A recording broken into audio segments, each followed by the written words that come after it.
Welcome to another Tactical Tuesday. We've got a good one for you here this week. There's a lot of open talking about this game, a lot of questions getting fired off left and right, a lot of different ideas, different setup, different attack, lots of shit happening in IFC. Bofers going bonkers. We've got broken units. We've got bonsai units. No, not really. That's an SK4. But lots of bees are going on, and a lot of badasses are hanging around on this channel. So if you want to join in on the fun, we're going to get some really good stuff going in the next couple weeks. We're going to develop actually possibly a surprise at the end. I'll leave it to the end of what we may get going. Anyway, lots of good stuff I like to see in this scenario.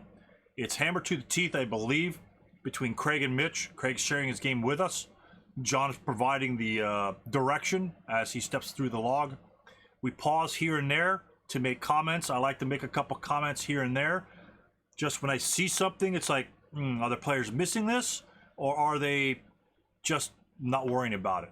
And so that's where I'll pipe in. It seems like I'm interrupting a lot. I felt I was interrupting inappropriately, but I really want to pause to catch an idea, grasp that idea at this time, and look at it, and then continue. We don't care if the rule's right or wrong. It's just something that we need to grasp onto so we can consider in our next game. We're not going to do everything right in every game, and that's why we're here, is to hone your game, to minimize those mistakes, to maximize your advantages. Let's get to the game, and we'll see you at the end. Okay. Craig had a great game this week with Mick Bedard. They played S13 priority target, and I think they want to talk about that this evening. Absolutely. That would be awesome because I'm getting ready to play that one next week. Oh, let's go for it. If anyone's got that and everyone ready to go, we could we launch that bad boy up in the Valza room and oh god damn it, I'm not even in a room. Somebody smack me. Just smack me. And tell me to start a room or start a room for us. Or John, did you start a room already? Can you hear me? Yep. Okay, Craig is on, and he is one of the players, so he will take it from here. Right, we're in Tactical Tuesday. Everyone jump to Tactical Tuesday because I'm not smart enough to start at a room. But go ahead. But jump into Tactical Tuesday. I saw 1,000 guys like, hey, a lot of guys in the room. Oh, main room. Stu, can you hear me? Yes, sir. Yes, sir. I can hear you quite clearly.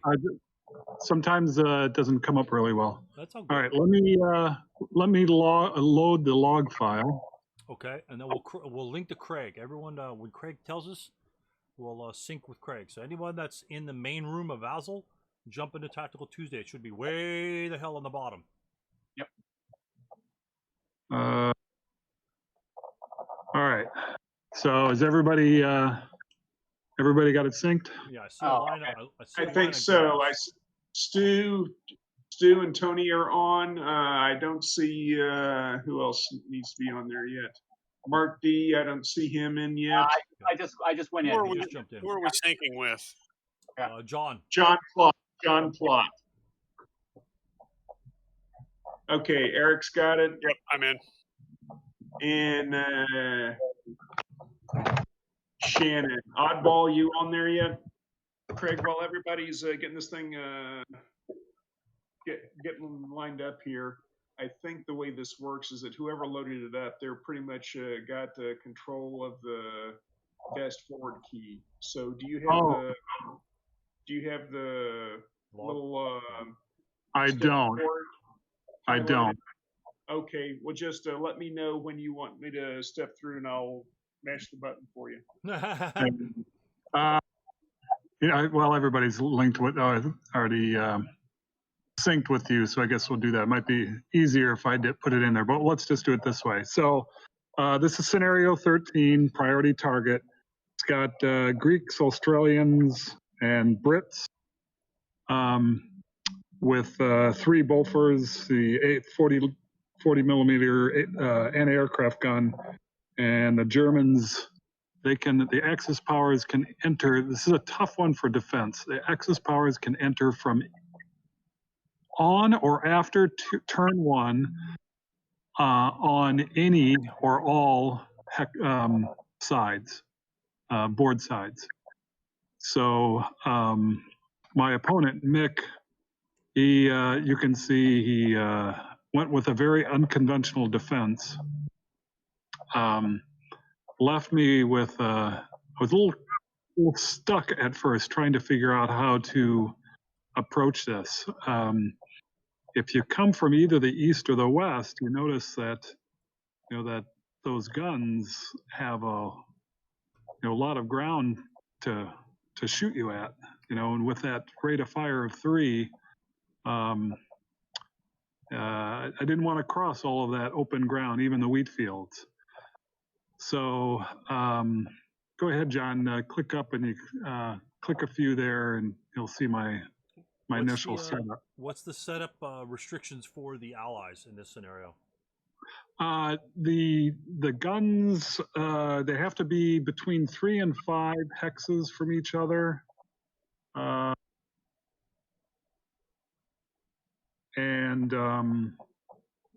Greater than three hexes from all buildings, and less than or equal to 5 hexes from at least one other gun. Okay. But not adjacent to another gun. Okay. So that's the only limitation. Wow. Let's see. On the Greek forces, set up with no British or Australian units. But the infantry can set up, pretty much the allies can set up anywhere on board. It's just that the guns have to set up in a relative proximity of one another, and they can't be near buildings. Correct. Okay. And the guns cannot be hip either. Right. Guns may not use hip. Right. So 1+ was British and Australian first line units don't cower. Right. It helps the allies a little bit. And that's about it with that. Allied leaders incurred a +1 with any morale check, a +1 BRM penalty when attempting to rally or direct units of a different nationality. Right. So go ahead, John, flip up there. So here I'm thinking, right. Trying to figure out what to do. I decided you're the Germans, right? I'm the Germans. Okay. Nick was playing the Allies. What I decided to do was I decided to come through the woods, use the woods cover, but that is a very narrow front to come down, and doesn't leave very much room to maneuver. So this was the way that I approached it. This way I wasn't faced with the guns for, more than a hex or 2 was sort of the thought. All right. You can see it kind of worked out. So go ahead, John. Did you ask him about his covered arc or the unit in W4? Let's see. The covered arc has him pointing into the woods. I mean, it might be something what he wants to do, but no. So we were trying to actually, we couldn't decide where the nasty end of the gun was with this depiction. Right. So we decided it was the upper left corner of the depiction. Oh, okay. It's always the lower right. He's got him reversed. It's always bottom right on every single 5/8" counter. Okay. Yeah. Okay. But as long as you're consistent, I guess it doesn't really matter for the guns. But all the other guns will have like the big. Yeah, it's the Bofors. That's actually like the superstructure. If there was more detail on that, you could actually see the gun like pointing down. But yes, I hear what you're saying. So they're technically the opposite directions, right? Yes. Okay, so let's remember that, guys, when we're looking at this game, because his covered arc will change. And if they should happen to find that difference within the game, I don't want to change the covered arcs now because it's not what they were playing it as. Right. All right. So all covered arcs are the upper right. Right. So the upper left. Upper left. Yeah. Upper left. Adjacent to the left side of the AA. Oh, upper left. I'm sorry. Upper left, not lower right. So technically, if the Germans came on the YZAA row, then he would be coming behind the guns. The guns are pointing to the left. Yep. Okay. Is what my interpretation of your guys' interpretation of the covered arc is. Right. Yes. Right. I'm sorry. I'm sorry. So this gun's covered arc is going up here The WY row. and down here. Right. I'm sorry. Just before we kind of begin, just as an aside, is it the latest version of Basil, the 6.5.1 that has the option of having the lower right corner of those 5/8 counters in red, so it highlights where the covered arc is? I think that's somebody's extension they made. Oh, okay, all right. I think okay, that was good. Neil. I think Neil Ulin made that extension. I'm not It- sure. That ain't a bad idea, though. Yeah. It's okay. I mean, because just the convention is when you're looking directly. Let me clone it. Let me just clone it. When you're looking directly at the counter, like when you're reading the counter, it's just the convention is always the bottom right. It's like where the coaxial machine gun and stuff like that is. But yeah, on weird looking guns like this, yeah, I understand. But as long as, again, it doesn't matter what direction you guys. It's just in terms of this group's bringing up a question. Hey, why did he fire that direction when it's out of covered arc? As long as you know, as long as you pick. I mean, hell, the covered arc could be the double A for all intents and purposes. It's whatever convention you want to use. So Yeah. as long as you So guys we are were just stuck with it, throughout the it game. doesn't matter. Yeah. Upper Yeah. left. Great. Yeah, All right. so we stayed consistent throughout the game. We, I couldn't remember, and we just were trying to. Yeah. So that's what we just agreed on. Cool. No So at problem. any rate, so you can see I'm entering in from the north, slowly and deliberately. Go ahead and keep going there, John. Yeah. So he was. He got some. He got some good rolls, and so did I.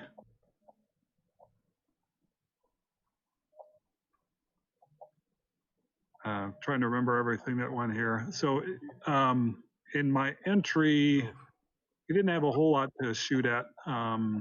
Obviously came right up adjacent to him. He was trying to, I think his intent was to hold off on some of the shots, not knowing exactly where I was going to enter. Right. No. So Sorry. How many shots did he get? Pause for a second, John. How many shots did he get from those units? That first unit. he broke those up, as I recall. I'm pretty sure he fired used the 227 first. Okay. And then he ended up. So that was probably a total of 4 shots between the two squads. Okay. Instead of having John back it up, I'm just looking at the dice rolls, because if you back it up, it'll screw it up. So the problem is Mick uses the other instead of the IFT. Yeah. So I'm going to assume that's the IT. So his first shot, gentlemen, what happened on his first shot? His 227 fired. Remember, right? Yeah, and he cowered. Okay. Anything in particular with the cowering? Well, he's a conscript, or I mean a green unit, so it goes left. It goes left 2 columns. Okay, so that will fire on the 1 column. You guys did put a 1 residual there, but how did you guys mark him? Oh well, we actually on our second turn we realized what we had done.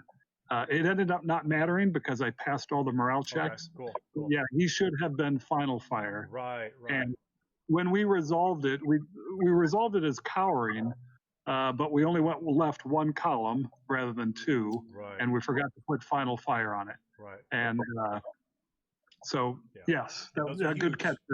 Especially since you're moving, like say he fired them both together, and you expected him to be able to fire again. Let's say he killed those guys, so that could really affect your other movement in that. So catching little things like that. Anytime you see snake eyes. Just think, yeah, he screwed me, but he's final fired. At least I got something out of it. And so just keep right in the back of your head. When the guy's firing at you, the only thing you're looking for is doubles. The only thing you're looking for. That way you're kind of playing with his role. You're still engaged in the game. But your residual was accurate. It looked like your residual was accurate. It was at 1. Yeah. So I mean that's good that you caught the double cower. So I think you caught the double cower on that one. But anyway, proceed on. Actually we didn't. It was, again, it didn't matter because they kept passing all the morale checks. Right. But it was the next turn we were doing something else, and it occurred to me that we had done that wrong. Okay. So, we identified it, but we didn't decide to go back and replay it. Okay. So- And next thing to point out, if the 8-0 were in that hex, okay, if the 8-0 were in that hex, would he double cower? No. Why? Well, it'd be leader directed, even though it's No, if he's just in the hex. just in the hex, and not directing the fire, Not then directing. then yes, in this case. Oh wait, it's green, not He's conscript. green, right? That's the distance. That's the Yeah. difference, guys. Green Right. units, if they have leaders in their hex, in their location, or most of SK will be synonymous. If you have a leader in the hex, the green do not suffer from inexperience penalties. Okay, that means they don't have to direct their fire. They will still cower, mind you. They will still cower, but they will cower one column versus two. When a leader's in their hex, even a 6+1 leader, even a 6+1, you don't have to direct the fire. Directing the fire eliminates the cowering potential, but the leader itself in the hex eliminates the inexperience penalties. So it's slight distance. Right. That way, green units, when you think green units don't think conscripts, think, kind of slightly lazy soldiers. But if there's a leader around, the supervisors around to show them what they're doing, then they act normally. So keep that in mind. 4MF, Sounds familiar. 4MF is the same thing, so if he Right. just sits in that hex and he wants to do 4MF worth of activity, even though he's not, quote, moving with the leader, he still has 4MF. So I'm not sure that you could actually spend 4MF doing lots of weird things in a hex, but I mean, I guess there's potential later on. So just one of those, like I said, that's sort of like what I started with in the beginning with cavalry and all that other bullshit. That know the slight distinction between green and conscripts. The reason why I say that is because as you start playing more Allied minors, right? Not so much the British, somewhat American, but as you start playing, you start seeing Allied minors and Axis minors. You'll start seeing more green units versus conscript units, and so the Russians are notorious for conscripts, and the Germans as well. But a lot of these other Allied nations will have green units, and so they're not quite as bad off as your conscripts. As you well see, I mean, a 437 green unit's actually not really that bad, to be honest with you. So I just want to point that distinction out in terms of, because I look at the leader there, it's like he could, there's a rally potential there, but it's going to be low. But anyway, go ahead, proceed. Yeah. Okay, John, keep moving forward. Okay, we're moving down south now. Yeah, is that what's happening? Oh yeah, so I'm entering there in the south. This was tough because there's only that one hex wide of woods. So entering here, is moving in open ground, and they're both in line of sight of the gun. But I kind of lucked out. I'm not sure why he didn't turn and fire at me, but he didn't with at least not when I was moving. Obviously we're jumping around here as we're talking about the stuff. That's all right. Sorry. Now pause just for a second, guys. The shot down below, the 247, the LMG fires at the 548. Tell me what's going on there. How much residual did he leave? Well, left. It was so he fired with a total of 8 because it was point blank fire. So he left a residual of 4. Right. Half squads lose their inherent firepower if they're using a support weapon. Oh yeah, you're right. Yeah, yep. Keep that in mind. I wish they didn't. Yep. I'm telling. I wish they didn't.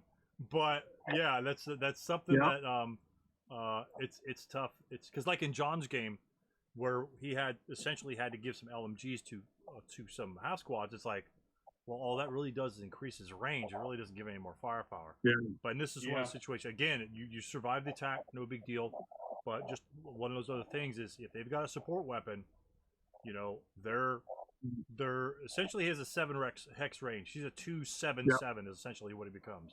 So with a Yep, rate of yep. fire 1, which is good. I mean, nothing wrong with that. So, but luckily, luckily no one died. Anyway, I just want to Yeah, point that out. I knew that rule, and I just overlooked it when we were playing. So You guys are probably still kind of flabbergasted over the gun direction thing. That's not a big deal. It's understandable. I'm sure you were distracted for this. Like, what the hell direction do we? And so you just kind of brain farted. Yeah. Not a big deal. Yeah. Okay, so keep going there, John. So yeah, so now we're in defensive fire phase.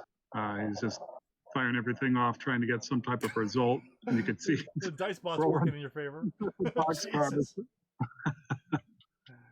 Oh my god. And I think here he decided to, that CX, he was trying to use the control key to rotate the gun, and for some reason it kept coming up as CX. A vassal thing. So keep going forward. So he changed his covered arc. And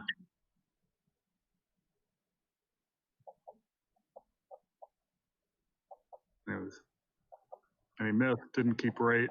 Or actually, he didn't use the 2 hit. In this case, he was using it as the IFE, which is pretty much what he did the whole game.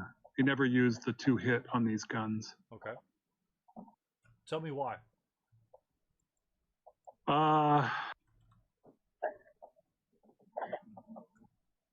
I think, well, particularly in this case, he just wanted it. There was no terrain modifiers, so he figured he'd just have, you get the straight 8 on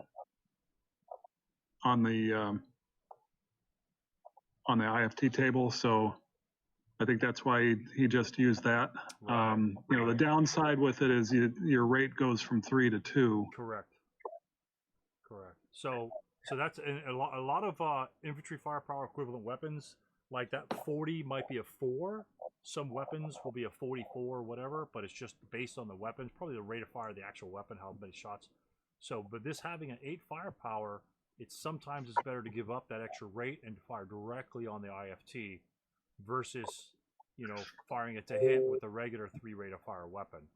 And so yeah, that's I didn't know if he was going to be doing that or not, but that's pretty much where you dish your damage out, the 8 firepower chart. There's no to hit roll necessary and stuff like that.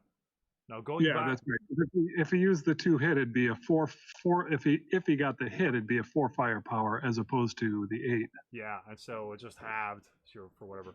Now going back to the LMG in X9, he first fired when you came on, correct? And then yes. And then he subsequent first fired, right? Yes. And then he rolled the 12. I don't know. I think I remember that sequence. I think he rolled the 12, very first roll that the LMG was involved.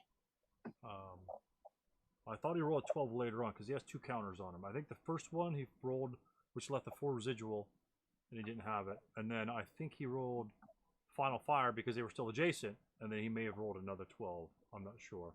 That's kind of what it looked like to me. But so tell me, does anyone have any comment on that second 12 roll? Any particular comment? Well, it should have at least broken the gun, but actually, I think wouldn't that have eliminated the gun? Correct. That's what I want to pick up. Very good, Craig. Very good. Very, very easy thing to forget. Very easy thing to forget. That when you sustain fire, the breakdown of all your weapons increases by 2, and the initial breakdown turns into a destruction. So his breakdown, I don't even know what the breakdown of an LMG is. I'm assuming it's a 12.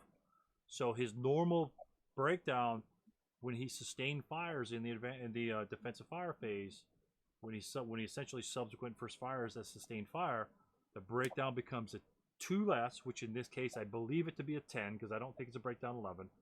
I believe it. So if you rolled a 10, it would break, and the original breakdown number comes a destruction number, so it would be destroyed on a 12.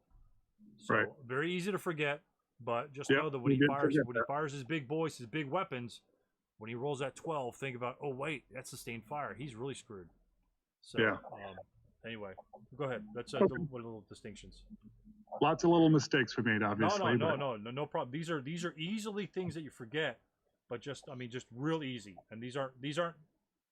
I wouldn't qualify these as basic mistakes. I just think they're like subtle mistakes. You did mouth the gun. I mean, you did put the residual firepower, and you did make all your covered arcs the same direction, and that's all that really matters. Right. Okay, keep going there, John.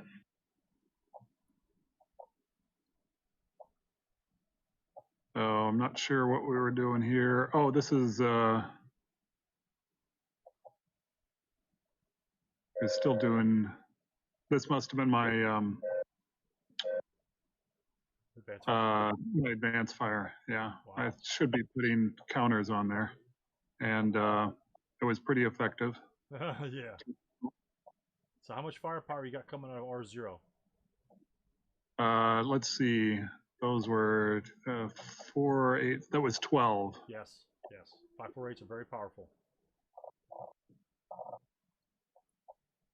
Keep going, John. Yeah. Does everyone see that there's 12 firepower out of that stack up there? Does anyone not see 12 firepower coming out of that stack at R0? We can calculate it. That's why we're here. Yeah, you gotta love that assault fire. Yeah. Is everyone good with 12 up there? Bull, you're good? Shannon? Yep. Mm-hmm. Okay. Cool. As long as we're good with it, But if you have any questions, I'm kind of confused. You lost me there, Stu. I mean, that's kind of why we're here. No, I'm good with that. Okay. Cool. All right. 2.5 rounded up plus 1. Right. 4. Yeah. 4, 4, 4 is 12. Yeah. Gotcha. Good deal. Yeah. All right. Beauty. Just okay. On the same Keep going, page. John.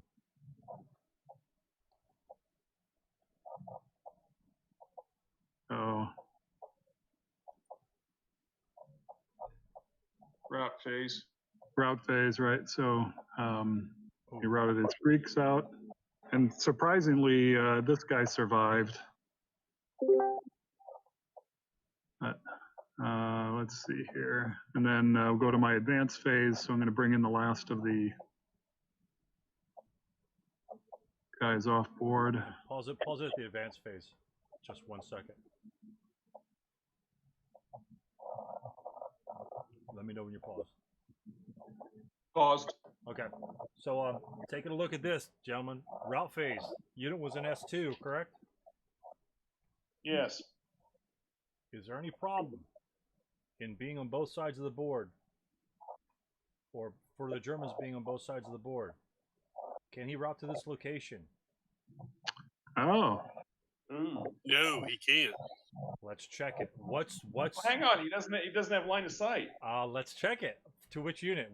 We could check to this unit and that unit, right? I think the 238 has probably 6. That's probably 6, right? So we got one.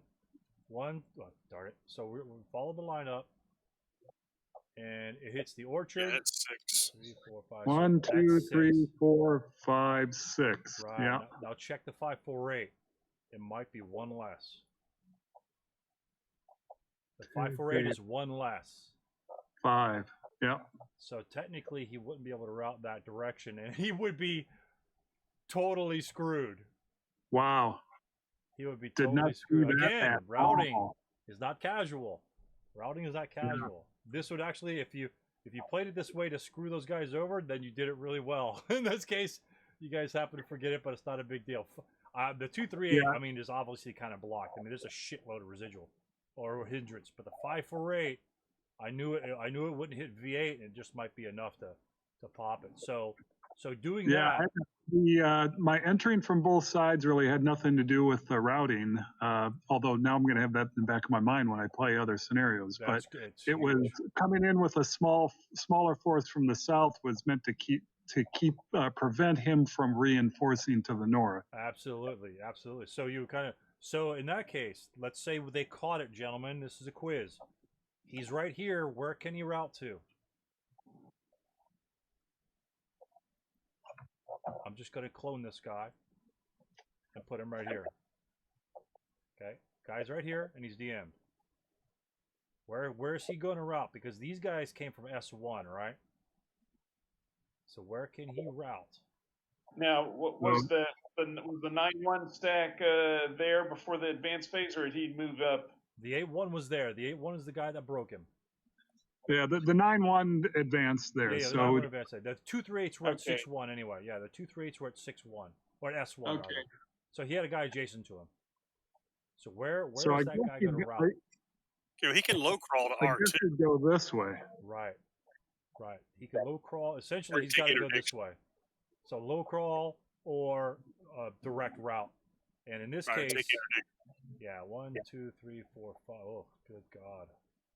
So his closest cover would be what, gentlemen? That he has to try to get to? Well, 01 would probably be the closest. 01. 01's his destination. Yeah. Wow. You see how screwed this guy is?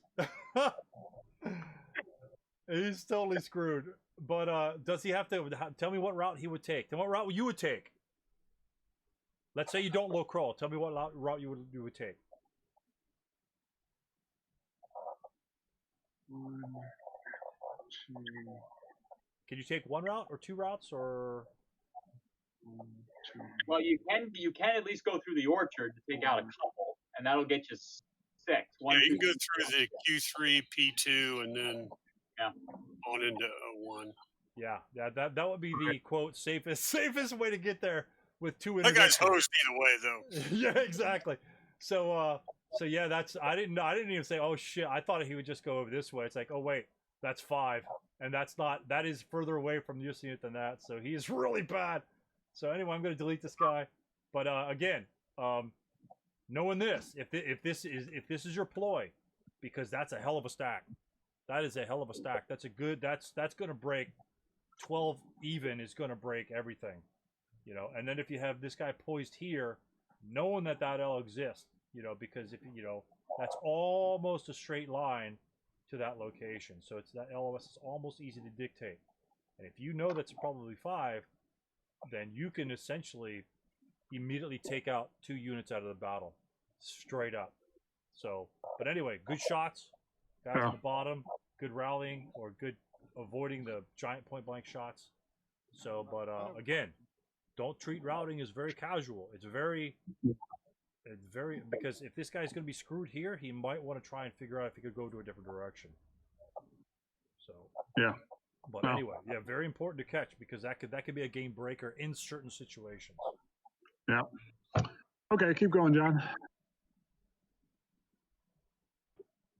Okay. My question is about the line of sight. Okay. So is it the hindrances, if there's so many hindrances that blocks line of sight? Is that what you were trying to compute? Correct. If it's 6 or more hindrances, then it will block line of sight. And in this case, so considering each one in the grain, or old school guys call it wheat fields, each one of the wheat fields and the orchard is +1. So the 238 ran through 6 of them. 1, 2, 3, 4, 5, 6. So that would be blocked, no LOS. But the 548 ran through the right-hand side, 1, 2, 3, 4, 5, and then so on. Obviously, he's never going to make a shot like that. He doesn't need to be able to shoot at him, but he does have a line of sight to that location. And so those and those are free checks. You don't have to, do anything about it. Those are free checks that you can conduct during the route phase when he's trying to decide where he could legally go to. So it's 6 hindrances. 6, well, +6. Plus The 6. total So amount- if you had smoke. Yeah, if you had 3 hindrances and a smoke behind that, then that would be +6. Or if there's a smoke in your hex and 2 hindrances, that would be +6. Okay. So the total modifier has to be +6 or more. Okay, that's what I figured. I just wanted to check. No, that's a good question, because I just assumed they were both there. It's like, wait a minute, the 548 might have a clean shot. It's like, yeah, let's try it. So, but yeah, that's a good question. Always safe to check. Always safe to check. All right, looks like the close combat right away. Holy crap! Yeah. Oh my god. Yeah, so generally I don't like to. Every time I go into close combat, I regret it. Okay. But I figured since I'm coming up this little narrow wood line, I kind of had no choice if I'm going to move forward. Yeah, agreed. You So took a I shot went into at him. close. Yeah, you took a shot. Yeah. in this case, I'm thinking because going up that hex the woods row, right? If I mean you kind of gotta kind of hug it, pretty Yes. much, and you don't have really a flanking force to continue to DM guys. I mean, you might get a lucky shot here and there, but it's potential that he could route back up there. You know, of course, you got Germans on the top side that might prevent that route, breaking the units. And there again, I mean, the close combat here is absolutely 100% pretty good. Consider you got 8 morale. You're going to eat a 16 next round, but you got 8 morale. I have no problem with that. But if he broke this guy, if this guy broke, gentlemen, if he remember when he advanced fired on him with everything adjacent, boom, boom, boom. If this guy broke, oh, he already advanced. Sorry. So now, if these guys break over here, what problem are they going to have? It's the same issue Yeah, that we're same talking issue going back the other direction. Absolutely. So it's it might be tough on the allies here. That once they start breaking, they may end up into a situation where they can't really go anywhere, and that's an easy way to die. Easy way. But let's kill the son of a bitch in close combat. So keep going there, John. So we rolled for ambush. You rolled a 6 and Mick rolled a 3. Oh God. Yeah. But he had no result, Oof. and neither did I. Wow. 4 to Hence 1. the reason. This is why I don't like close combat. Oh, you're a dog. And yet I still enter close combat all the time. So, But take this as a good thing. What's he gonna do now? He's gonna break his own unit, right? So he's gonna kill his own unit for you. So yeah, right. so you're good to go. Oh my God. Well, you should. Oh my God, Craig. That's my rule. Yeah. All right, so let's keep going there, John. So we're into his turn, All right, good deal. Good deal. and if I remember right, maybe he does foolishly prep fire. This I think is rally phase. Yeah. Oh yeah. Yeah, remember, gentlemen, the little dashes on the side, the little boxes. It's easier for when you're going back to check dice rolls to see what I roll for rally or that. Make sure you pop the right dice, and that way it's much easier to track what you rolled. And so once I passed that task check, because lots of little shit happens, and you forget what you rolled. I do it all the time. I always have to go back and say what I rolled. Yeah, Mick didn't. When I was playing him, he wasn't really aware of the different Yeah, buttons you could push for that. So after the game was over, I pointed it out to him. Yeah, no problem. He was probably using He did the same thing with me a couple of weeks ago too. Yeah. So it's just something they just got to get used to. I mean, I'm sure he's new to Vassal. It's no big deal. But yeah, it makes it much easier for later on. So you know what the hell what's Yeah. Cool. All right, so in the prep fire phase, keep going, John. this is, I think, one of his prep fires with Bofors. Yeah, Could be. I think it's this one here because he changed covered art. Yeah. Yeah. Yep. What's the modifier on that attack, gentlemen?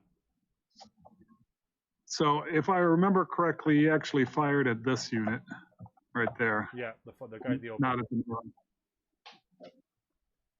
So what's the modifier on that attack when he changed covered art? It's 2.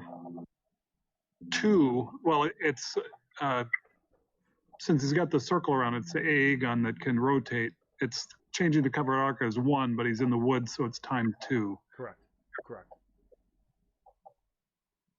So like your infantry guns and your artillery pieces, when they turn 1 in woods, and this is the reason why you probably don't want to set them up in woods too often if you know you got to start flinging that thing around, is those things are +3 in the first turn. So you're not hitting anything if you're turning to firing, unless they're point blank range. So just keep that in mind. So, but the AA gun, not quite as hindered by mobility of the gun, and so it's not quite as deleterious to your combat prowess. keep going, John. So he rolled a 5, but then I rolled a 3 on my morale check. So yeah. Just keep clicking there, John. I think here he's adjusting his defense.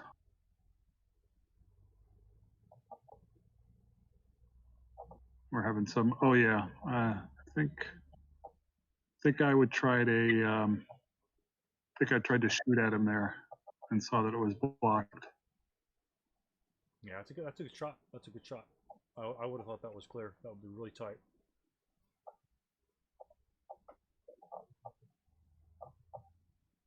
I think we're at.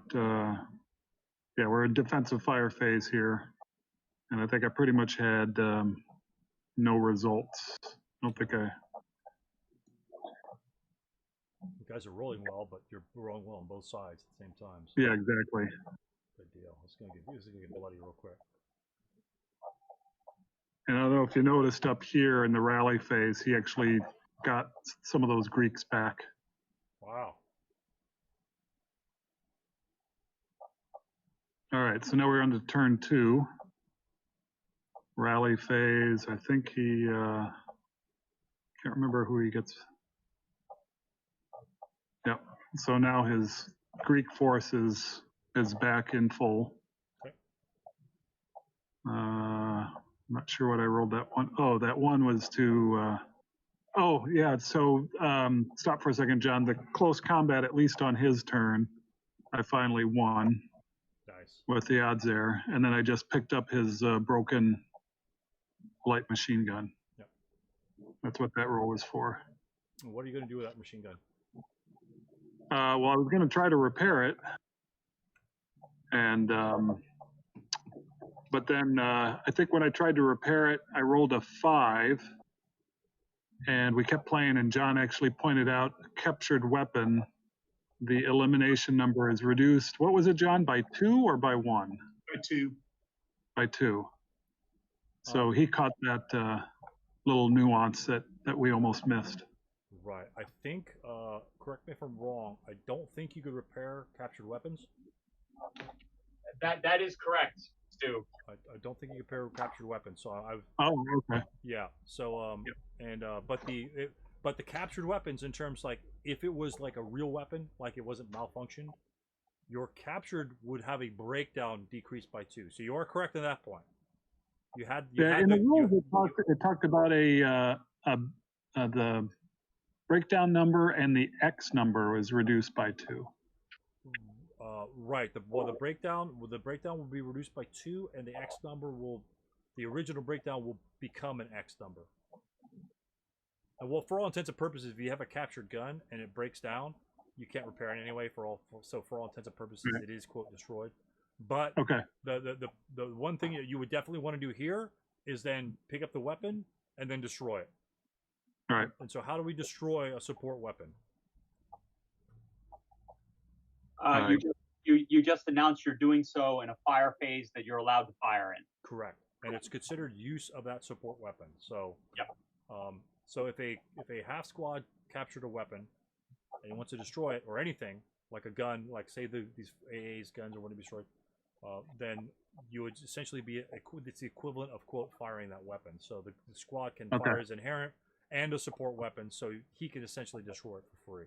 But that's fine. I mean, you had the idea of trying to repair it, and not a big deal, not a big deal. And you guys looked like you were clarifying it, and you got some of the modifiers, the +2 that came into your head, so you remembered that from a rule, not bad. It's again just refinement. You remember that from a rule, which is good because some people will just they just look at the counter. So excellent. Sorry. Okay. Yep. Keep going, John. So. Oh yeah. Yep. I did. Yeah, and I think I broke him there.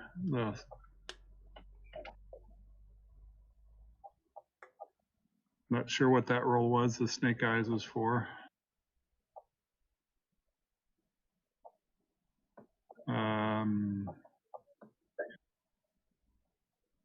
Might have been his morale check on his crew.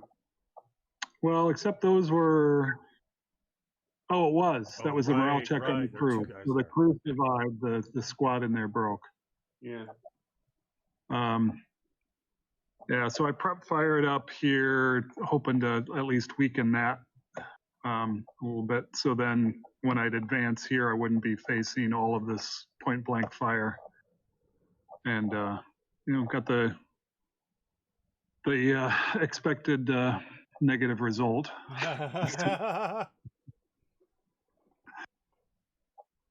Oh, actually, I take that back. I did break him. No, keep going there, John. Let's see. So now move. So that was all my prep fire. Now going to movement. He did a nice job. Just keep going there, John. He laid down. I think this was the turn, yeah, where he ends up laying down a real nice wall of residual.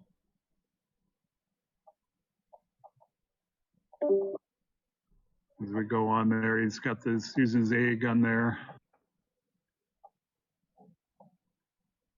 So he actually he played this really well. But fortunately, my 8 morale almost had no effect. I think up in here just broke one squad, and then in defensive fire maybe pinned another, and that was about it. Wow. Yeah, your 8 morale's like my 8 morale. It's garbage. Where were you going with the demo charge? S3. I don't remember. Okay. No worries.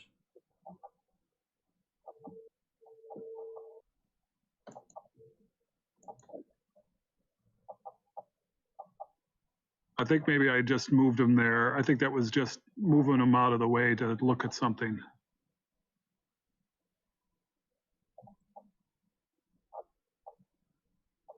Wow, yeah.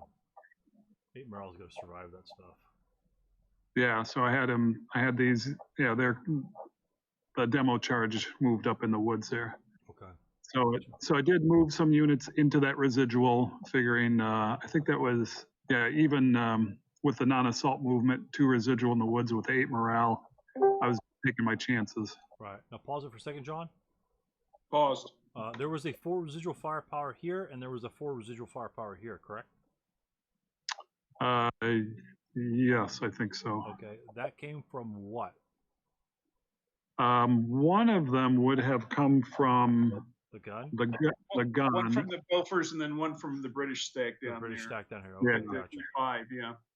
Just to note that if the Bofors fires and gets rate, and he wants to fire on another target, he can't leave residual. Right, and he did not retain rate on that. Yeah, then he's got my luck. So I just wanted to make sure that in case someone was watching that and they didn't see the difference, because it was 4 and then 4, it's because of the 8 firepower technically from V4 left the 4 Right. residual 1, and the 4 came from the other one. So that's a lot of residual firepower. That's pretty crazy. At least you're moving up there. You're looking pretty good though. All right, Okay, John. so keep going, John.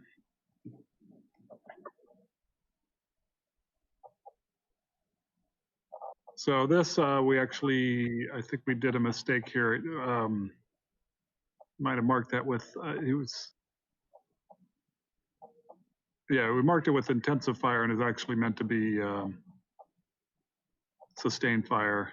Now, this is a question we had, is in this case, if you're firing the Bofors as a gun and you do intensive fire, you don't have to worry about your opponent's, how close any opponent is.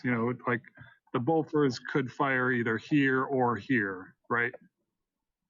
But if you're firing this gun on the IFE, do you have to treat it like a support weapon, where then if there is a closer enemy unit, you can't fire at one that's further away? Did you follow that question? Yeah, that's a good question. Now, with the intensive fire, I know there are some restrictions of the intensive fire. I don't know them straight offhand. Mark, did you know that? The intensive fire on the guns, the restrictions in the defensive fire phase? I know. I'd have to look at the actual quote. It does say that you don't have to consider other enemy units. Okay, 4 intensive fire, correct?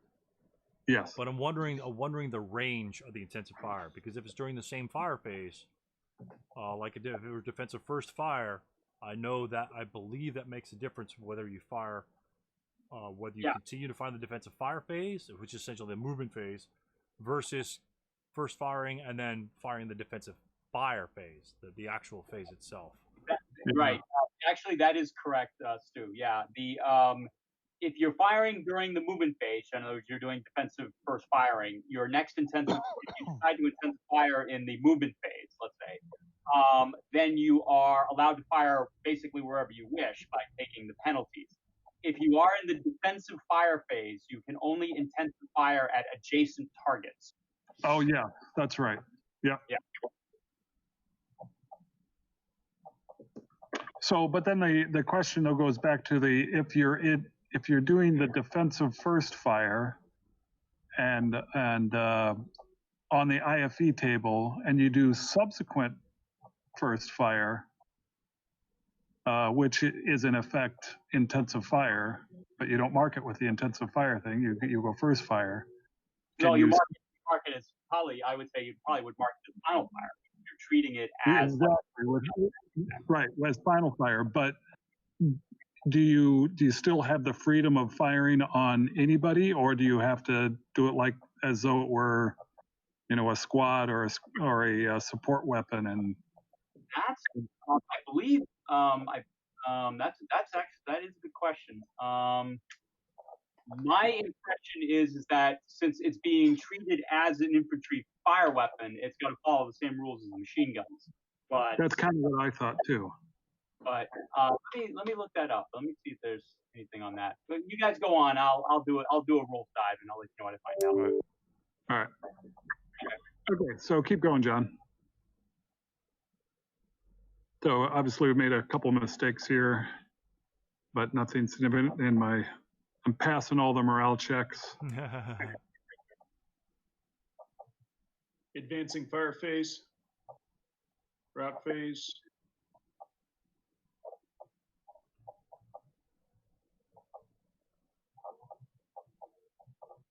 So stop for a second, John. This was, did we do we did the advancing fire phase. So down here, I don't know if anybody had seen it. I had placed the DC, the demo charge there. Okay. And there's the crew with the gun that's in place. And on top of the gun, or in the same hex in the woods, there was a squad. You can see on the, I accidentally hit the 2 hit. That should have been the IFT. But okay. So for the demo charge, 35 power, I rolled a 4. Ouch. That's hard. So with the +1 woods against the squad, that's a K4. The +2 against the crew was, I'm sorry, I take that back. The +1 for the squad was a 1 KIA. The +2 for the crew, it was a K4. And we were trying to figure out how to resolve that. And Stu, you answered the question, and so I guess the result is you treat them as basically 2 separate results. Correct. So you get the 1 KIA against the squad, so he's eliminated, and then you got the K4, the crew, which is a half squad, suffers a casualty reduction, which he can't, so he's eliminated too. Right. But we couldn't really decide at the time how to do it. We ended up doing the KIA against the squad and then doing a 4 morale check against the crew. Okay. Is what we decided. But now we know, at least I know how it should have been actually correctly resolved. You had it pretty close. Like I say, you guys are really close on getting everything really nailed down. So that's really good to see. And that you knew you actually took 2 separate results for each one. You just didn't apply the K4 to the other one. You just applied the 4 to it. So You're getting I there. kind of That's my thought process on that was that the worst result was suffered. The K, you get the K or KIA, so that takes out the the squad, and then the crew goes against the /4 was or the 4 morale check. So that was kind of my thought process, but right. And you'll see when you start dealing with if you do concealments is a big one. So like when you have high firepower, right? Let's say you have a squad in a hex and a squad that's concealed in a hex, which because the starter kit 4 is concealment.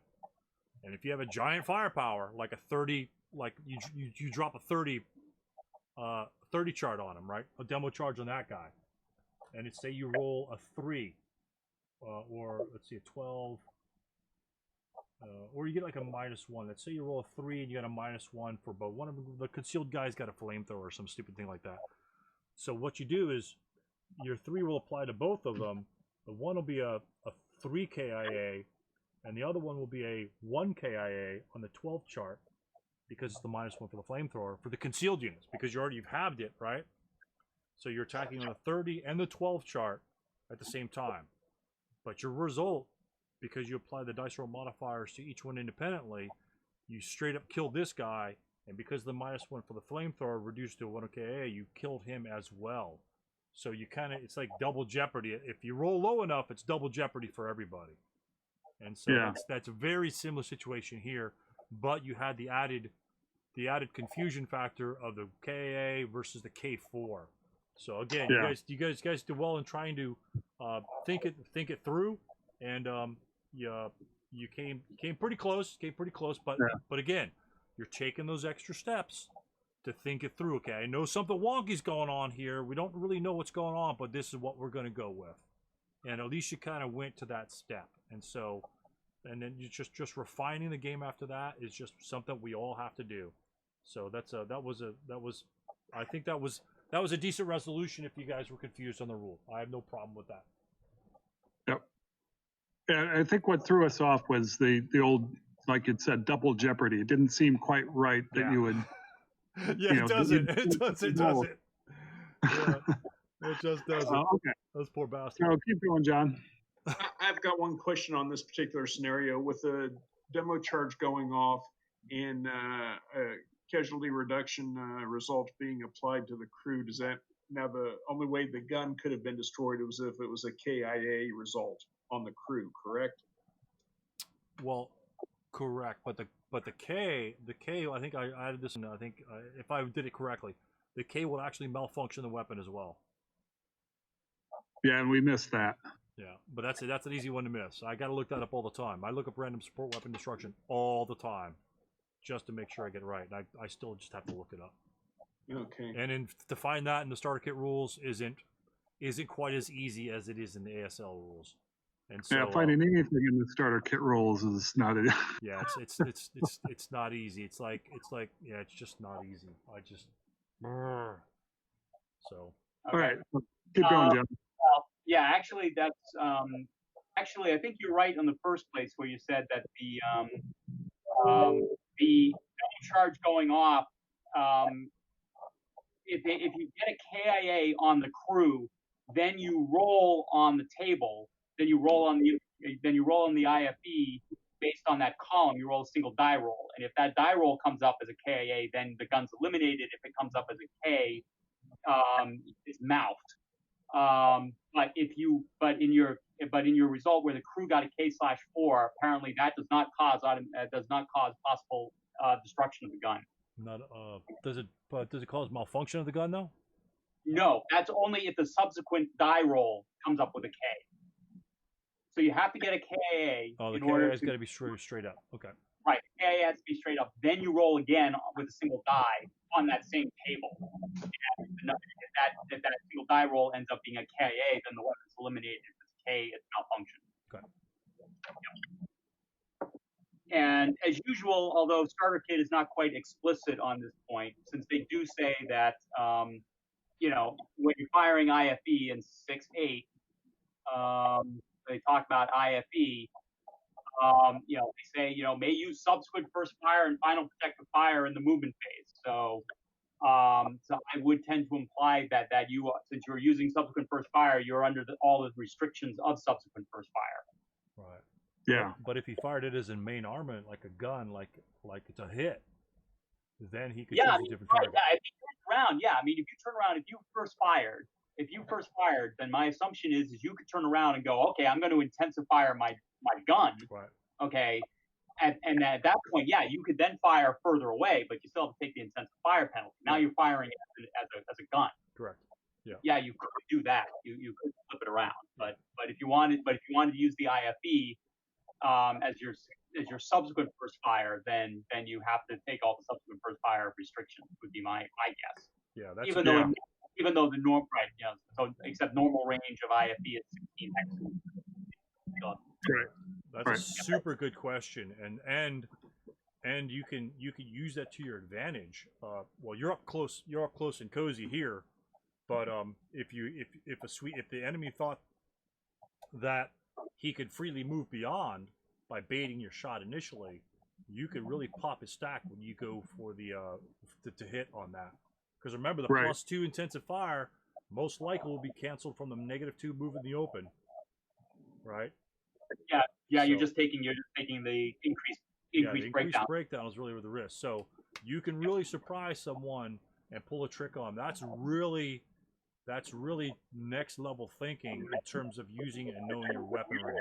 So and that's actually just a superb question, because it's something that doesn't come up, readily, easily. I just think that's a really good question. Really good question. All right, keep going, John. Trying to think what. Obviously, some discussion going on here. Beat up on the crew. Yeah. I rolled a 12 on it. Yeah, big rolls. Oh yeah, advancing fire here. Ugh. So he got his Greeks back, but then I broke him. Yep. Broke his leader. Good. Yeah.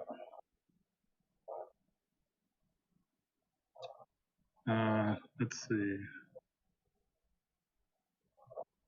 Pausing. Yeah, no, just keep going. I think I got this DC charge sitting here. I think somehow, I don't know where that came from. Were there two? Oh yeah, that was the third one. He must have eliminated a squad. He did. You can see. Yeah. Yeah. So that's about all he killed of mine in the scenario. All right, so Sheriff, we're doing. I think I was still taking a few shots here. Keep going, John. So he was rolling high on a lot of this. All right, pause it here for just a second. Yeah, so now we're in the route phase. So you got the 238 again. This is where just to reiterate, just to refresh and keep it fresh in our minds. This unit here. Can he see this unit here? Can this 228 that was right here? Can he see that unit? Yes. Okay. So therefore, this is not an option. He can only go this direction. Right. And so every time you break someone, they're like falling out of the tree. They can't go back. Tell me about these guys. Tell me about these guys. Yeah, I'm pretty sure that they can be seen down here still. Yeah, check that tree in V4 is pretty thin woods. Yeah. So that's clear LOS there. So what happens to these guys in this situation? Yeah, they're gone. Yeah, all of them will be strictly eliminated. Gone. Just disintegrated. Just disintegrated. So something to look. Remember, just something to look out for. I know you guys are busy doing other stuff, and you probably didn't take that into consideration. But Yeah, we did not at all. But yeah, that would be an excellent ploy. Even if these guys didn't have LOS, maybe like throwing a 238, like just out in the middle of the wheat field, so you know that this guy can see him. Even though he doesn't Yeah. do anything, all he's doing is cutting route pass, which causes people to die. So you've got a 228 here, which can't ever get back to his gun, and you've got all the greens units, all these allied miners up here. They're pretty much all dead on turn 2, simply because LOS is down to these guys down here. Very precarious position that these guys are put in, and just because you happen to set up like this. So keep that in mind in your future games, guys, where breaking them can be, I mean, especially with 548, you're going to be breaking shit. But if you could stop them from routing anywhere, if you could position your guys into another spot, then they will just simply, I mean, that stack is just simply gone. I mean, it's just gone. He's lost, 2 squads there in the leader, straight up. And then guess what? 548's got a free clear day. I mean, it pretty much got a free clear anyway, but it just makes it easier. It just makes it easy, especially if they got support weapons that you could pick up on the way. So anyway, go ahead, guys. Okay, keep going, John. So you can zoom through this. It starts getting starts becoming inevitable as we press on here. Yeah, it looks dangerous. Oh god, it looks ugly up there.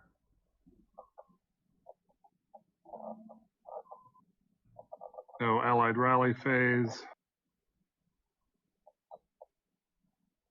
I don't think he ends up. I don't think he gets anybody.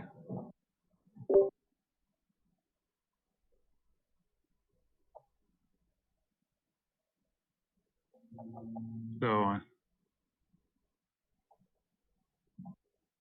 keep going, John. Why'd the gum come off? That 5 was the, well, I shouldn't have taken it off there, but the 5, that's the 5 that you pointed. I tried to repair the light machine gun. Oh, So okay. Oh, you're putting it over there. Okay, I got you. Bouncing Betty. So, oh no, a 9. Yeah, so this is the Allied turn 2. He's still got something going, trying to anyhow. That's a good shot. And he's getting some shots, but I'm rolling 4s and 5s and 6s for all the morale checks. Yeah. Okay. No, I think he breaks a squad and pins a squad on this round. That's what your 8s are supposed to do, right, Stu? Survive that fire. Exactly. I don't pay my 8s enough. That's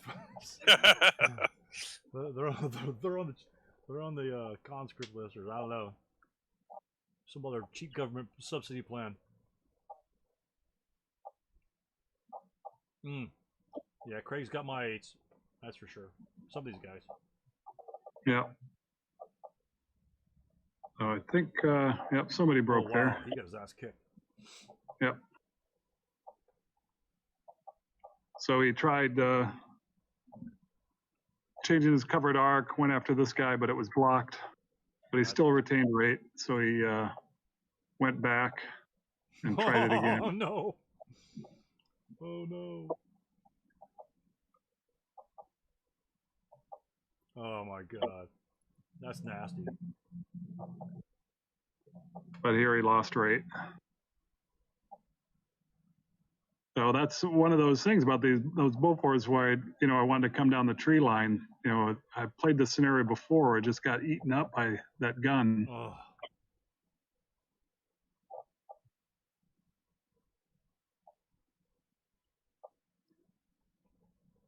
I think it's the first time I've seen him lined up in the tree line like that. Yeah. Pretty interesting.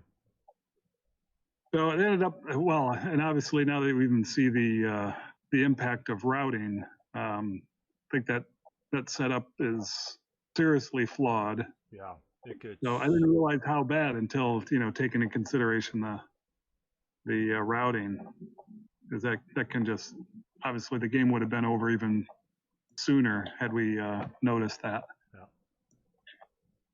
I think I'm just defensive firing. Oh, this is his movement. So yeah, defensive fire. Damn, there's a Perhaps. lot of DMs. Holy smokes. Craig's putting down the hurt.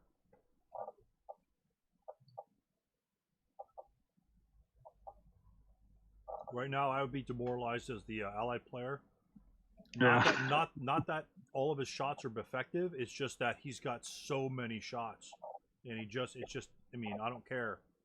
4+2, 4+1, whatever.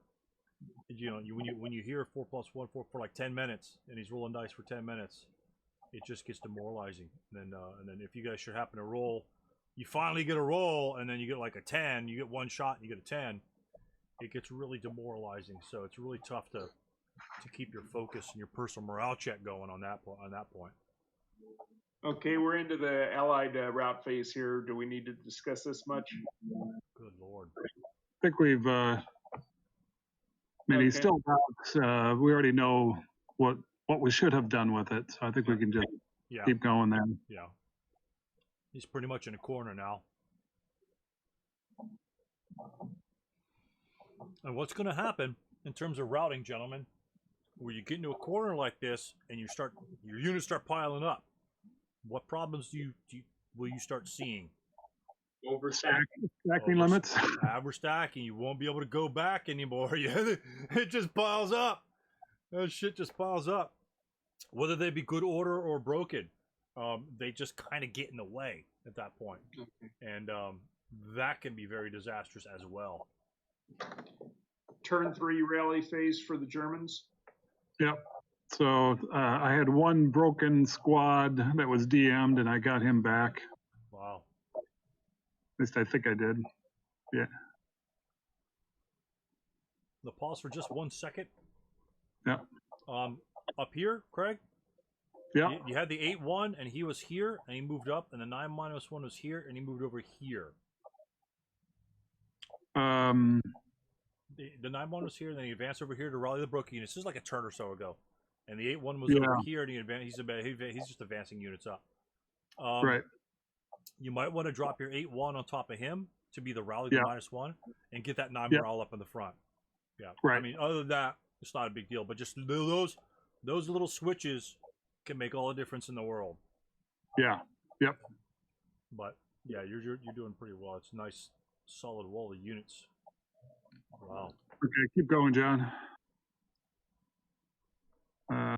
He didn't have a whole lot of things that he could even rally. Damn.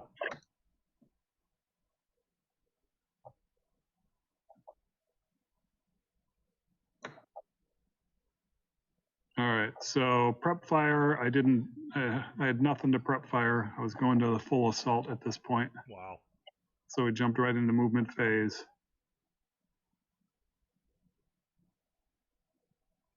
And again, as best as he could on this one, you'll see he laid down a lot of residual. Okay, pause 1 second. 1 second. What kind of unit is this? It's not a quick question. What's he have over his firepower? Oh, he's got that smoke. Right. And that's what that 5 was. I was trying to lay smoke in V3. Oh, okay. I didn't hear that. That's all I want to know. That's all I want to know. Because it's like, oh man, the guy's just moving the open. Doesn't get blasted. Well, and the only reason I saw that 5 die roll is like, why did I roll that 5? Why did I roll a single die? And all of a sudden you brought it up. So I just want to clarify that, gentlemen. I see a lot of American players. I see a lot of American, ASL. I'm playing the Americans. A lot of Americans won't drop smoke, and they have a 3 exponent. 2 exponents really good. 1 exponent, at this point, even if there were 4, 6, 7s, you might want to try for 1 exponent. He's doing well, right? The one, throw the one. He's only going 1 hex anyway. So if you miss the smoke, you're just going to an advanced assault move anyway. So, but even that 1 exponent of smoke, and this is where I would do the 1 exponent of smoke. you know, because it's not a good chance of doing it, right, guys? So, but in this case, since you're only going the 1 hex anyway, there's nothing else that's going to fire on you from other direction. The only thing that's going to fire on you guys right in front of you. So take your chances with the smoke. So I'm glad you did that. I just didn't hear that you said. So that's huge, guys. Smoke, smoke, smoke, guys. Smoke is huge because that just smoke can just make it just end a game for you on both sides. If you don't smoke, you get hammered. If you do smoke, you'll hammer him. Especially when he's got that demo, the other demo in the back, right here. You smoke him, you boom boom, and give him a little gift birthday present. I will add one small thing though to that, Stu. Huh? When you do smoke, make sure you smoke the right hex. Correct. Yeah. Yeah. I've run into that problem. I ran into that problem last night. So Oh no! and paid the price. Oh my God! That's now you're teasing us. Now you're teasing Yeah, us. yeah, no, I did. Yeah, it was not one of my better efforts last night. We may still pull it out, but it's gonna be nasty. So Hey, that's okay. As long as you're remembering to smoke, I don't care if you smoke your own hex and it doesn't do anything. Just practice throwing dice. Yeah, there you go. Yeah, there you go. Just practice throwing those dice. Crazy. Keep going, John. Go ahead. Sorry, just wanted to put that in. I needed to shed some misery. Oh my gosh. Oh. So he was holding off on a couple of shots because he knew I had some squads, particularly like I say with the demo charge coming up, and now he's laying down a lot of shots as best as he can.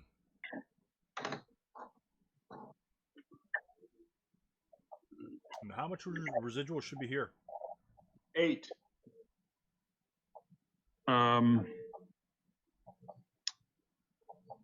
was just getting ready to ask that question. Oh, there you go. There you go. Sorry, John.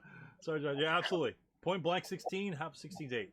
Right. I mean, well, my first question is whether the AA gun fired 8 FP or 16 FP.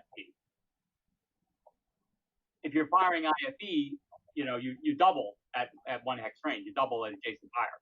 Right. Just as a machine gun does. Right. Yeah, I think we did that wrong. That's okay. I wouldn't move in the 4 residual firepower anyway. 4, 8, then whatever. You got a clean hex here, so yeah. But Yeah. 8 firepower in the open. That's crazy. Yeah, but yeah, that is important. So if you're firing IFE at 1 hex range, it's just as if point blank fire. Just as It's anything else. crazy. It's super duper firepower. Oh, there's the other smoke. Gotcha. I saw it. Yeah. Oh shit. Oh. There's no 4. We don't like the 4.47s. Looks like that was a K result of some description. Well, I ELR'd, I think, on that. Oh, remember, they're treating it as 8 firepower, not 16. So Yeah. That's a good wall residual. That demo could still get to him though.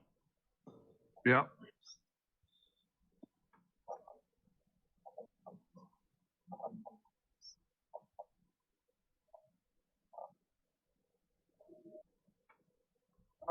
Wow, good morale checks.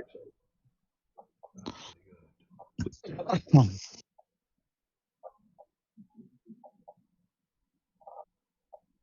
So that was all my movement in the north, and I'm coming up from the south. And right here is where we basically stopped. He tried to shoot. He rolled boxcars, broke that gun, and this is where he said, "All right, we don't have to play anymore." Oh my goodness. Yeah, because those bottom guys are free. Yeah. All those guys on the bottom have nobody in front of them. Wow. So, short scenario. I mean, I think the value of covering it tonight was identifying all those little tweaks that you saw, Stu, about all little rule nuances that we missed while we were playing it. Yes, and these just again, I like to see these nuances because these are not the simple ones. You know, I mean, super advanced players might consider them simple, but they're easily missed, and so it's not like, oh, did I forget this, forget that? You know, green units and their abilities and how to eliminate them and things like that. Didn't really come into play, to be honest with you, but just something to take into consideration when you're looking at an OB that has green units in it. Don't say, "Oh, these units suck ass." Say, "Hey, they're normal guys. If I got a leader with them, stick your 7-0, stick your 6+1. Just let them sit in a hex and just keep feeding the 6+1 coffee. That essentially eliminates those. Give him some vodka. Just have it, even if he's knocked out. He just has to be good order. As long as that happens, they're like normal units, and so it makes it much better for the green units. As you saw there, the snake eyes. Well, even if he would, he was cowering anyway. But the gun direction, not a big deal as long as you're consistent with something like that. Doesn't matter. Doesn't matter. Again, you can choose any direction on that stupid thing and the oversized counter anyway. But so it's not a big deal. They resolve that well. Just like, hey, here's how. I don't know what direction it is. Let's just choose this direction and we'll go for it. Good advancement there. Again, the routing, gentlemen. You see how the routing came into play here. Although the Germans kind of like trounced the Allies here anyway, it would have been over like pretty much a turn earlier. He could have like, oh my god, all my guys are gone the second turn. And so, you never know because that stack's right there in the middle. This guy right here in the middle, those guys rally back. And if that was this stack here, and they were there, and of course, Craig's probably going to fire him with this guy. But again, if they're secluded, those units will come back and haunt you, and put yourself in a position where you don't have to fire on guys, and you really screw his plans up. So cutting those rotten, and this is an odd thing, and a lot of them aren't obvious, and this is one of those non-obvious ones, right? That's not obvious. When I looked at it, it's like, oh, he could route because he's out of LOS. It's like, wait a minute, and then you do a double take at it. Again, I just kind of want to reiterate that. Don't take the route phase casually. Stop. Take a bio break. Take a sip of your beverage. Okay, now where am I going to? Routing's like a puzzle. Where am I going to route to? How am I going to get there? Is anybody trying to screw me on my route? And then you'll see situations like this. So when you set up your game, you could set up your guys that when they break, and they will break. You're talking 5-4-8s coming on, demo charges and all that shit through this woods. They're going to be putting some hurting on. So you're routing. I don't care. I don't care who you are. You're not going to roll dice that well.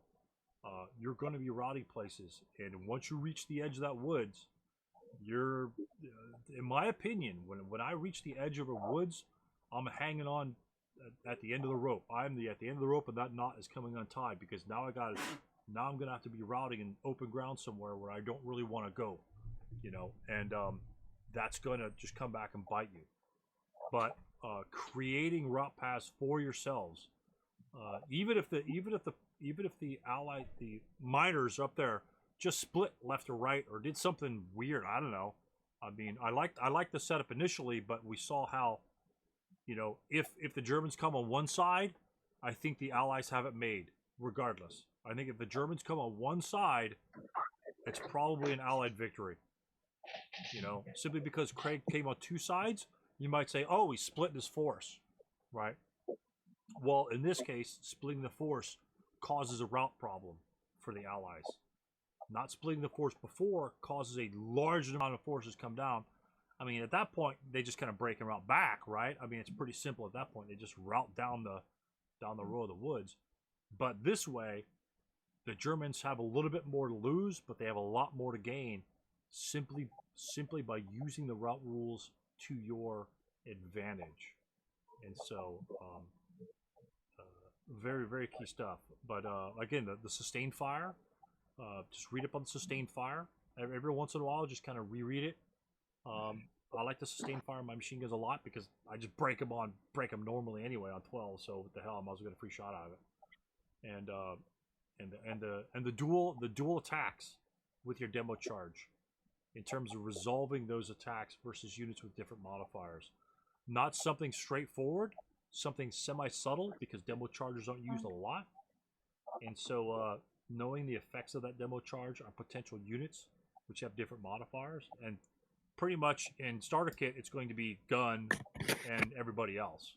right? Because the gun's gonna be +2, and or the only difference it would make is if that gun were in a like +2 building or +3 building, right? Because then everyone would have that modifier.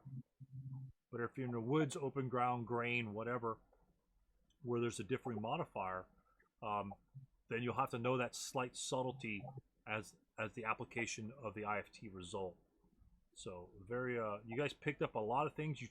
You thought about all the rules that you had questions about, and I don't blame you for not finding it in Starter Kit. I'm not saying, oh, you didn't read the rule book. It's like, God, you probably, I mean, it's just, so, but you thought about it, and that's the important thing, is to get you thinking about, okay, this is kind of wonky. I know something's going on here. I'm not going to spend 20 minutes looking at the rule book on this 10-page rule book. Let's just do it this way, and that's fine. Yeah. And then just as long as you revisit the rule book later and say, okay, we did it this way, but the rule book, after trying to find it in the rule book, you find it, oh, it's this, and then just take that to your next game. But again, you did the right thing. You've gotten to the mindset that I know this is not normal. Let's try to figure it out. And you resolved it the way you thought it could be resolved. And that's the way you play the game. You advance the game. You didn't spend all day looking up rules. You just said, this is how we do it. Screw it. Let's go. Boom. Same thing, like I said, same thing with covered art. You might have some guys coming in bitching about the covered art AA guns. That, as long as you use the same direction, it doesn't matter. It just doesn't. Tanks are a little different because they're kind of facing one direction. But for guns, I mean, for weird guns like this, where I mean, I don't know what the hell that damn thing looks like. I wouldn't have a problem with that. But yeah, just very very good peeling apart of what you guys had your own personal questions, and trying to decide and resolving those questions that you had with your own answers. And that's the important thing, is to resolve them with your answers first, just to continue the flow of the game, keep the game going, boom, boom, boom, keep it consistent. And then later on, you may not have done it fully correct, but you just pick that things up. Again, I read on the random support weapon destruction all the time, anytime, close combat, all the time. I've got to look up that rule all the time. I just to refresh it in my mind, because it doesn't happen all the time. But the biggest thing I would want to take everyone here, take out of this one,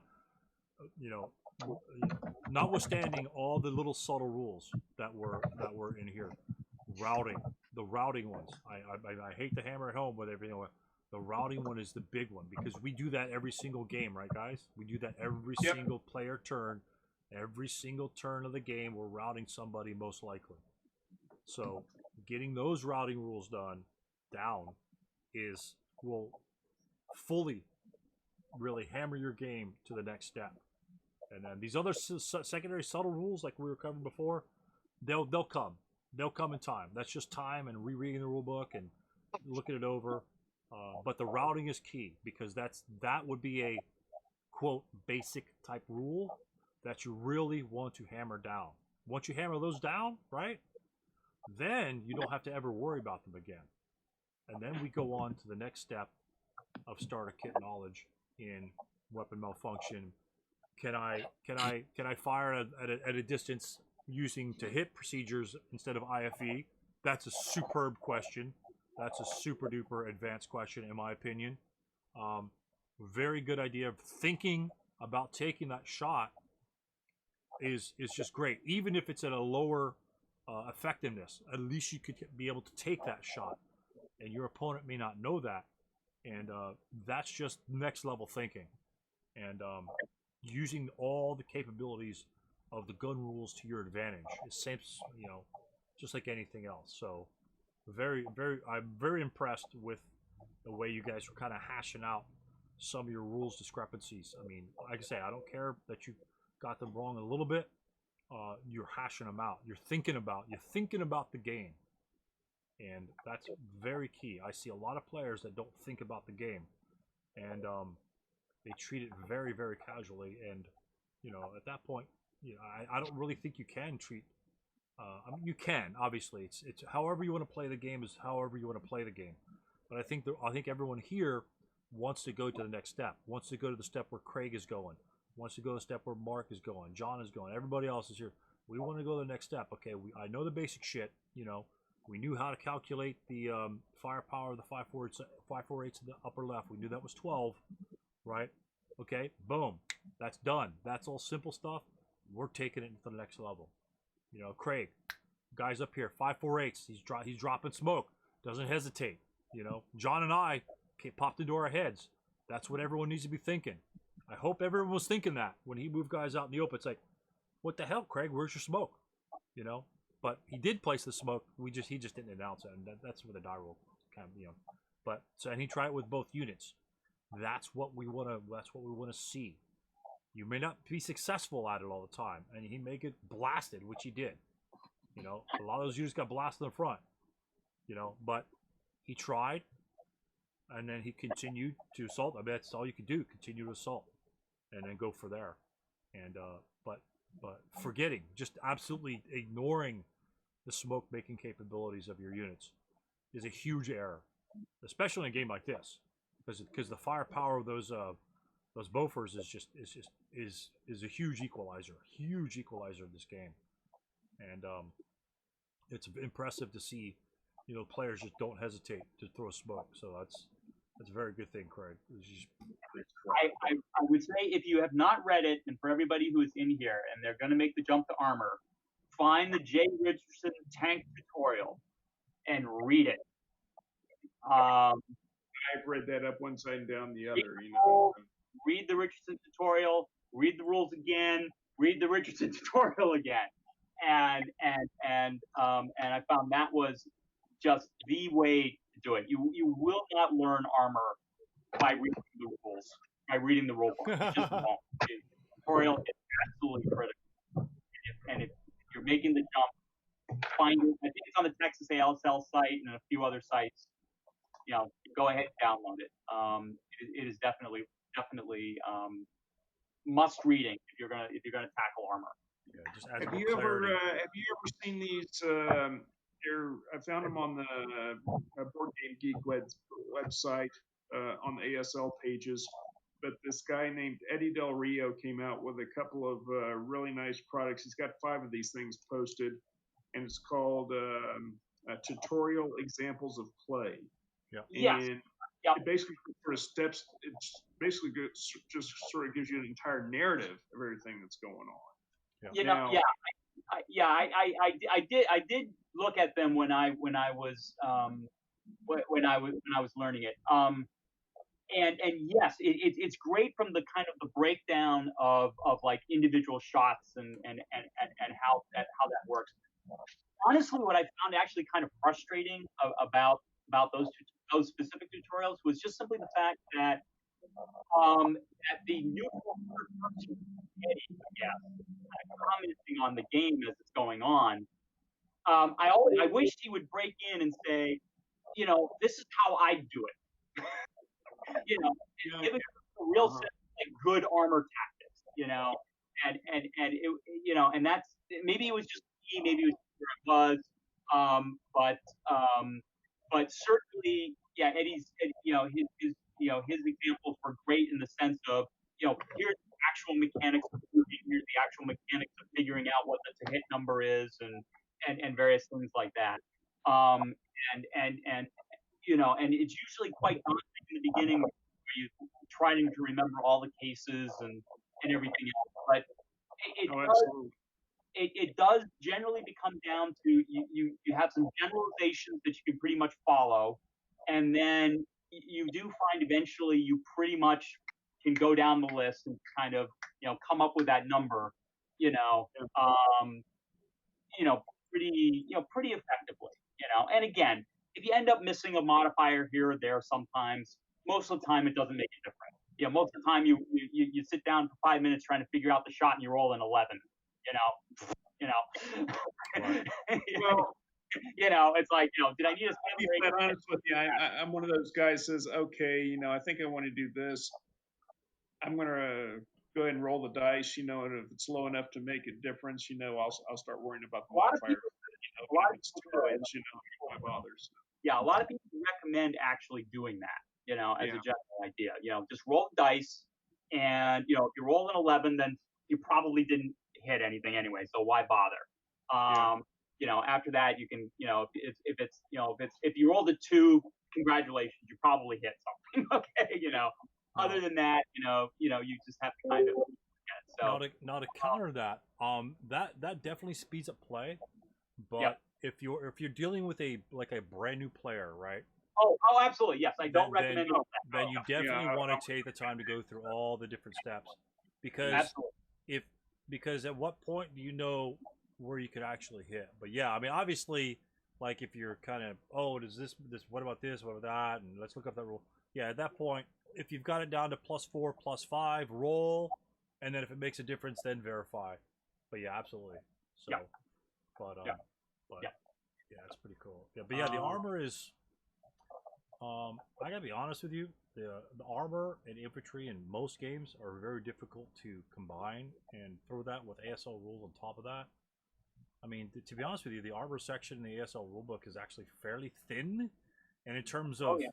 I mean, if you eliminate the transporting personnel and all that other bullshit, just the armor combat section and overrun is very, very small section of that rule chapter. It's still Yep. confusing as hell.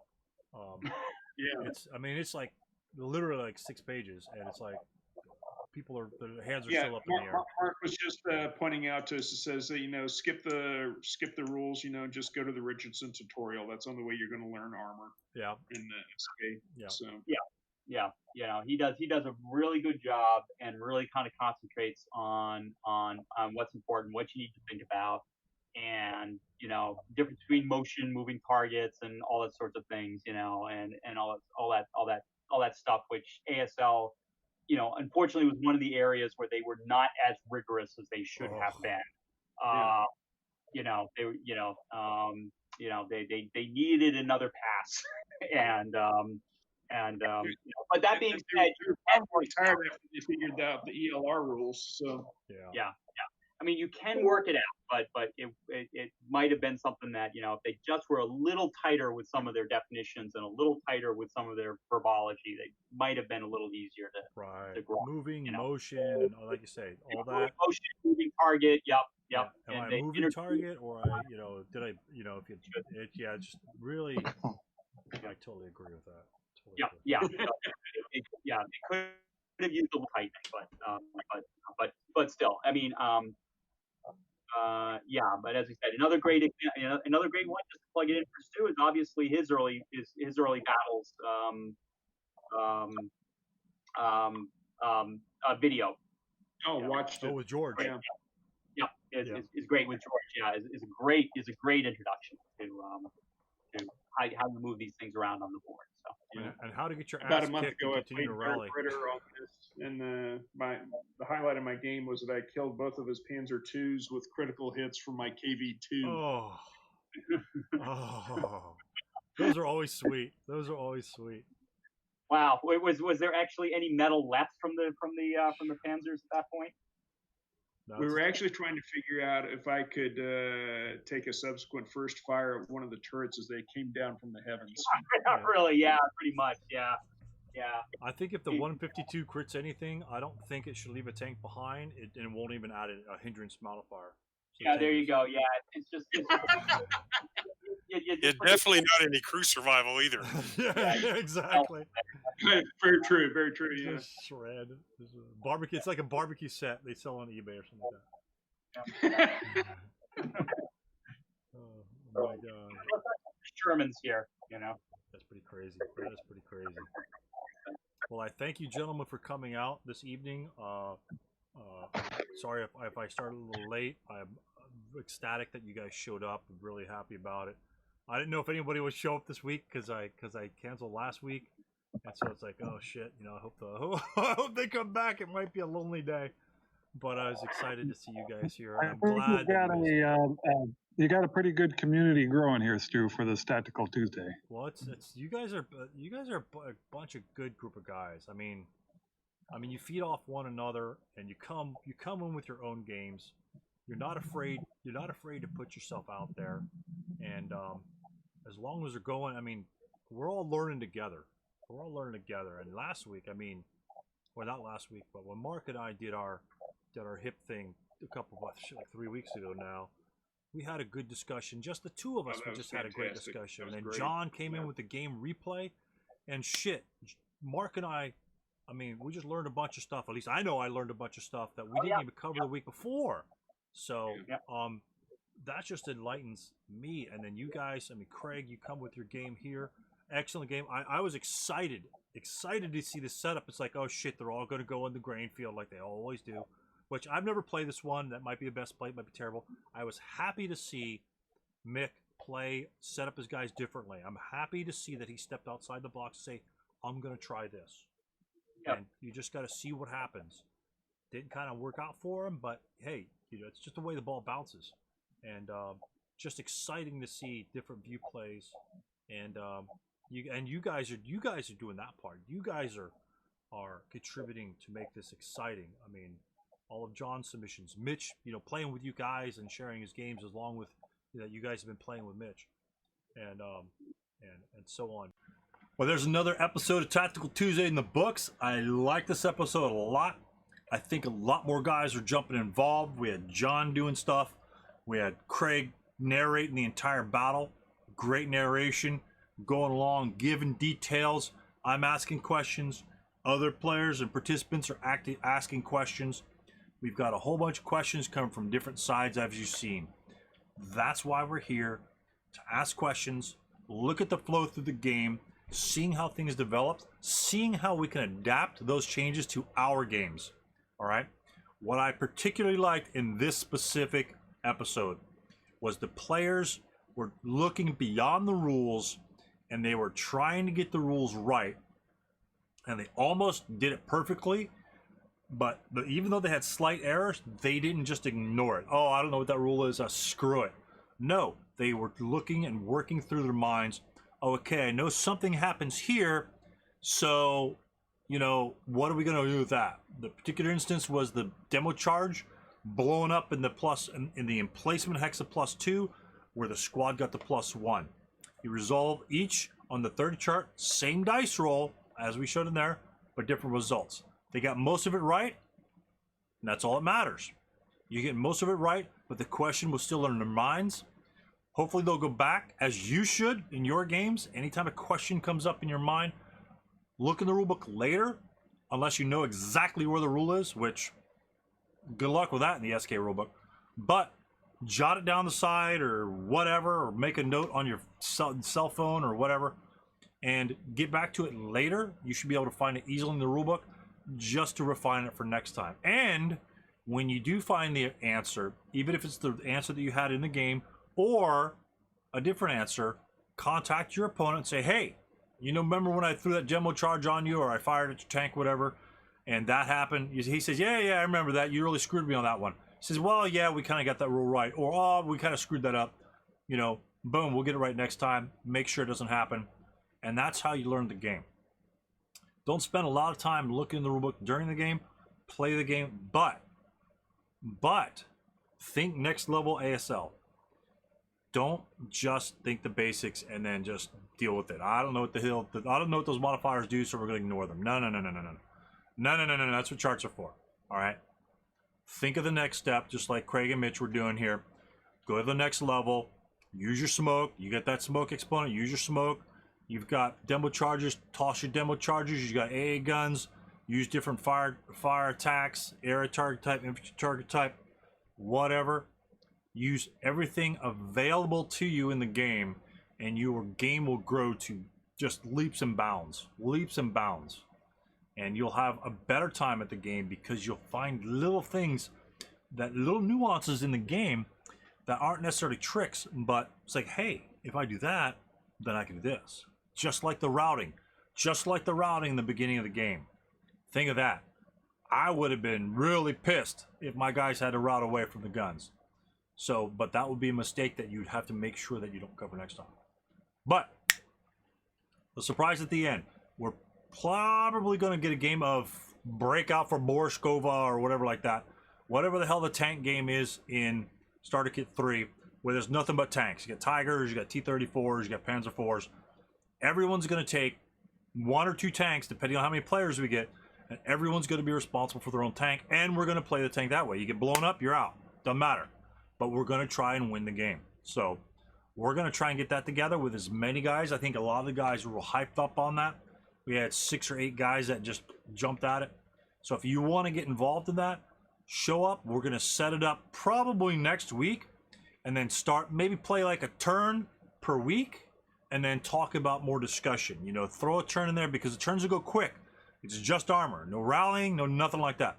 We're just moving. So each turn will be about an hour. So we're going to try and get that going, and I think it'll be pretty damn good. Anyway, check us out. Show up next week. Screw the video. Show up next week, 5:30. Tell your wife you got to stay up late because you got to do work. You got to do research work for your work, whatever. And give us an excuse, but don't play the. Maybe put your earplugs on so she can't hear it. Shh, shh, so she can't hear it. Show up next time. We'll see you on Tactical Tuesday.